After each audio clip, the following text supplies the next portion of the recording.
Check റിപ്പബ്ലിക്കിലെ പ്രശസ്തമായ പള്ളിയിൽ നിന്ന് 800 വർഷം പഴക്കമുള്ള വിശുദ്ധയുടെ തലയോട്ടി മോഷ്ടിച്ച സംഭവത്തിൽ 35 വയസ്സുകാരനെ പിടികൂടി പോലീസ്. വടക്കൻ ചെക്ക് റിപ്പബ്ലിക്കിലെ ജബ്ലോൻ വി പോഡ്ജസ്റ്റഡയിലുള്ള Saint Lawrence and Saint Zdislava ബസിലിക്കയിൽ നിന്നാണ് വിശുദ്ധ സിഡിസ്ലാവയുടെ തിരുശേഷിപ്പ് മോഷ്ടിക്കപ്പെട്ടത്. 1220 മുതൽ 1252 വരെ ജീവിച്ചിരുന്ന ഇവർ ദരിദ്രരോടുള്ള കരുണയ്ക്കും സേവന പ്രവർത്തനങ്ങളിലും അത്യന്തം തൽപരയായിരുന്നു. 1995 വിശുദ്ധ ജോൺ പോൾ രണ്ടാമൻ മാർപ്പാപ്പയാണ് സിഡിസ്ലാവയെ വിശുദ്ധയായി പ്രഖ്യാപിച്ചത്. കഴിഞ്ഞ ബുധനാഴ്ചയാണ് പള്ളിയിൽ നിന്ന് തിരുശേഷിപ്പ് കാണാതായത്. പ്രാഗിൽ നിന്ന് ഏകദേശം 110 കിലോമീറ്റർ അകലെയാണ് ഈ പള്ളി സ്ഥിതി ചെയ്യുന്നത്.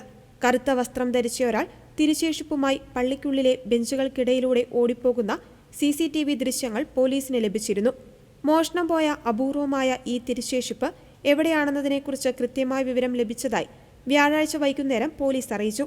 ഇതിന് പിന്നാലെയാണ് പ്രതിയെ പിടികൂടിയത്. തീർത്ഥാടകർ വളരെയധികം ആദരവോടെ കാണുന്ന ഈ തിരുശേഷിപ്പ് മോഷ്ടിക്കപ്പെട്ടത് അങ്ങേയറ്റം വേദനാജനകമായ വാർത്തയാണെന്ന് പ്രാഗ് ആർച്ച് ബിഷപ്പ് സ്റ്റാനിസ്ലാവ് ട്രിബിൽ പ്രതികരിച്ചു. നിലവിൽ പ്രതിയെ പോലീസ് ചോദ്യം ചെയ്തു വരികയാണ്. വിലമതിക്കാനാവാത്ത ഈ തിരുശേഷിപ്പ് ഉടൻ തന്നെ പള്ളിയിൽ തിരികെ എത്തിക്കുമെന്നാണ് സൂചന.